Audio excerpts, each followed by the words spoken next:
सभी को मेरा नमस्कार। मैं डॉक्टर BL कुमार, सहायक आचार्य सस्य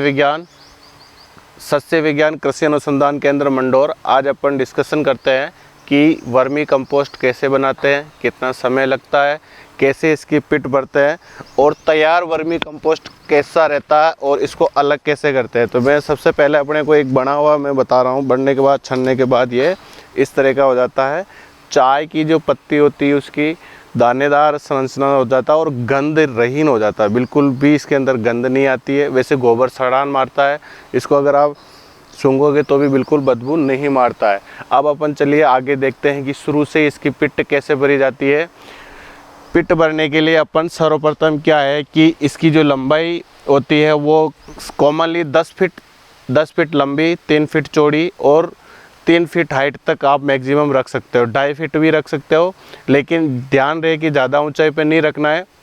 ज़्यादा ऊंचाई पर रखने का एक ही नुकसान होता है कि केंचुए को फुल एरेटेड चाहिए, अच्छा वायु का आवागमन चाहिए। अगर उसमें नहीं हुआ तो उनके श्वसन से संबंधित प्रॉब्लम रहती है और श्वसन से संबंधित प्रॉब्लम होने पर केंचुए मर जाते हैं या फिर अपना रिप्रोडक्टिव सिस्टम है वो प्रजनन है जो वो कम हो पाता है।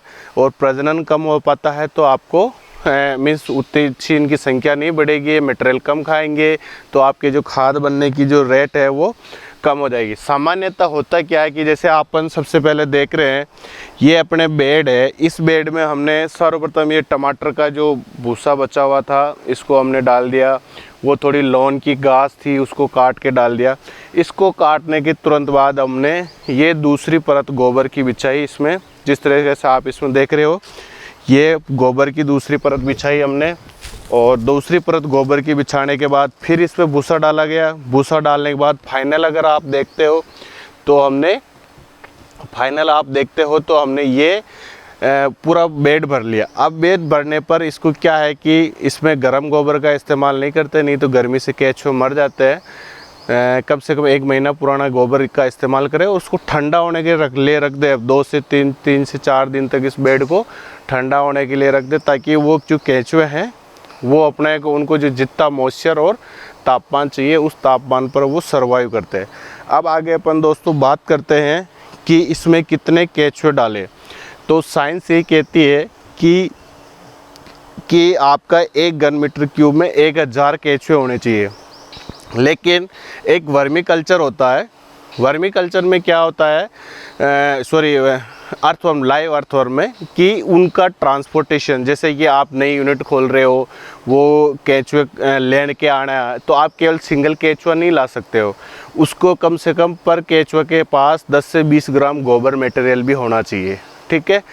और फिर उसका आप ट्रांसपोर्ट कर सकते हो। तो ये जनरली किलो में मिलता है, बट कई वैज्ञानिकों ने बताया है कि 1000 केंचुए 1 घन मीटर क्यूब के लिए काफ़ी होते हैं। और केंचुए खाद, जैसे अब आगे अपन डिस्कशन करते हैं कि इसमें पानी लगातार देना चाहिए, ज़्यादा अमाउंट में पानी नहीं देना, नहीं तो श्वसन संबंधित समस्याएं। ध्यान रहे कि 40% तक मॉइस्चर है। अगली बात अपन करते हैं कि ये जो होता है केंचुए क्या अंधेरे में अपना काफ़ी क्रियाशील होते हैं, तो उसके लिए आप ये बिल्कुल टाट की बोरी बिछा सकते हो पानी देने के बाद ये, और टाट की बोरी पूरे को ढक के रखो आप। अगर आपका सर्दी है तो कोई ज़रूरत नहीं है। अगली बात ये है कि केंचुए के कुछ नेचुरल दुश्मन भी है, प्राकृतिक दुश्मन जो इनको खाते हैं। एक तो चींटी नहीं आनी चाहिए, एक गोरे या पक्षी होते हैं वो नहीं आने चाहिए, और कुछ इंसेक्ट्स होते हैं वो भी इसको खाते हैं। दीमक तक भी इनको खा जाती है। तो उनको दूर करने के लिए या तो आप केमिकल का ये रख सकते हो, पाउडर डाल सकते हो आप कोई सा भी दुर्गंध वाला, ताकि वो इनसे दूर रहे।